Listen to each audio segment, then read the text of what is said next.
Bab 1. Belajar dari teks berlatar sejarah. Ahmad Zaki As-Sufi. A. Belajar dari cerita sejarah. 1. Ciri teks cerita sejarah. Disajikan secara kronologis atau berdasarkan urutan waktu, berisi fakta sejarah. Bentuk teks berupa cerita, ulang recount, menggunakan konjungsi temporal kata hubung waktu. Struktur teks orientasi, urutan peristiwa, dan reorientasi. Kedua, jenis teks cerita sejarah. Teks cerita sejarah, fiksi, cerita yang tidak nyata dan imajinatif, tetapi alur ceritanya disusun berdasarkan kisah dari dunia nyata. Contoh teks cerita sejarah fiksi meliputi novel sejarah, cerpen, legenda, dan roman. Teks cerita sejarah non-fiksi, cerita yang nyata atau benar-benar terjadi, bukan berdasarkan imajinasi penulis. Contoh teks cerita sejarah non-fiksi meliputi biografi, autobiografi, catatan sejarah, maupun cerita perjalanan. Ketiga, menggunakan referensi untuk memahami cerita sejarah. Kamus ialah buku yang mendeskripsikan makna kata atau ungkapan dan menjelaskan konteks pemakaiannya. Ensiklopedia merupakan karya rujukan yang berisi keterangan atau uraian tentang berbagai hal di bidang ilmu pengetahuan. C. Thesaurus adalah buku yang memuat daftar kata atau ungkapan yang bertalian makna. Pertalian makna tersebut, misalnya sinonimi, antonimi, hiperonimi, metonimi. B. Menelaah teks cerita sejarah. 1. Struktur teks cerita sejarah. Orientasi merupakan bagian pembuka teks, biasanya berisi pengenalan, urutan peristiwa, suatu rangkaian peristiwa yang terjadi. Reorientasi ialah bagian penutup teks, biasanya berisi akibat, kesimpulan, penilaian, atau opini. Kedua, kaidah kebahasaan pada teks cerita. Sejarah, pronomia, atau kata ganti, kata yang digunakan untuk menggantikan benda dan menamai seseorang. Misalnya nya, ianya, keterangan waktu lampau. Teks cerita sejarah menggunakan kalimat yang menunjukkan kejadian yang sudah berlalu. Konjungsi temporal untuk menyusun urutan peristiwa yang diceritakan. Misalnya, ketika, kemudian, setelah, dan lain-lain. Kata kerja material, kata kerja yang menunjukkan tindakan fisik atau perbuatan. Misalnya, berlari, membaca, menulis, berbicara, melihat.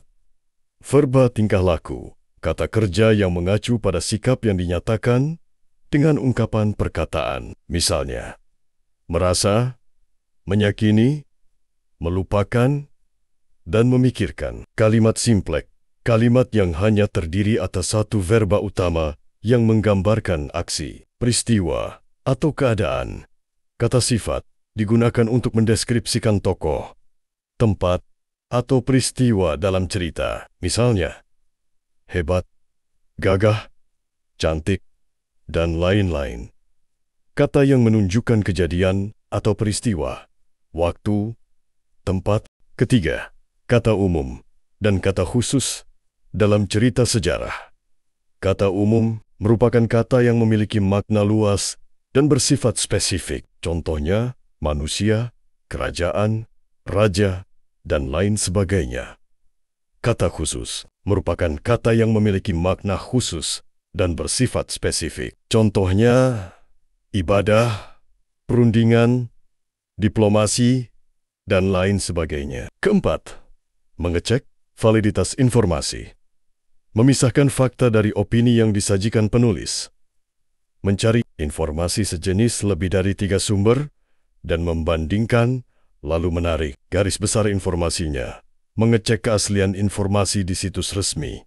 Mencari tahu latar belakang penulis atau redaksi media. Masa yang menyebarkan informasi bertujuan untuk memastikan bahwa cerita sejarah yang diceritakan memang mencerminkan peristiwa masa lalu sebagaimana adanya, bukan hanya fiksi atau mitos. C.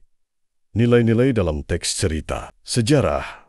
Teks cerita sejarah berbentuk prosa, memuat nilai-nilai yang digolongkan ke dalam unsur ekstrinsik. Nilai-nilai yang biasa muncul dalam karya prosa, antara lain nilai budaya, nilai sosial, nilai moral, nilai agama, nilai religius, nilai estetis, dan nilai pendidikan. D. Menulis narasi dan deskripsi.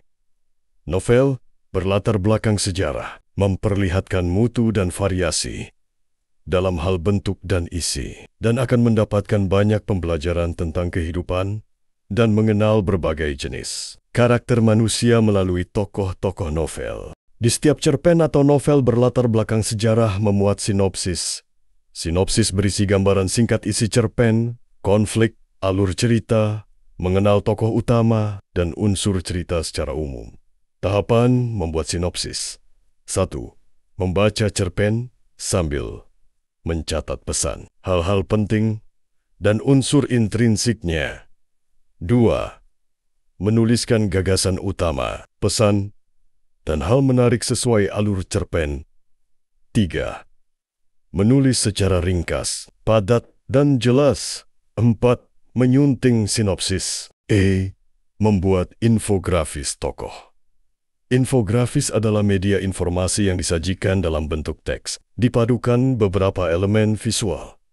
Misalnya gambar, bagan, grafis, dan tipografi. Infografis digunakan untuk merepresentasikan data. Infografis identik dengan penambahan data dalam bentuk angka yang dikemas dalam berbagi paduan warna desain yang menarik.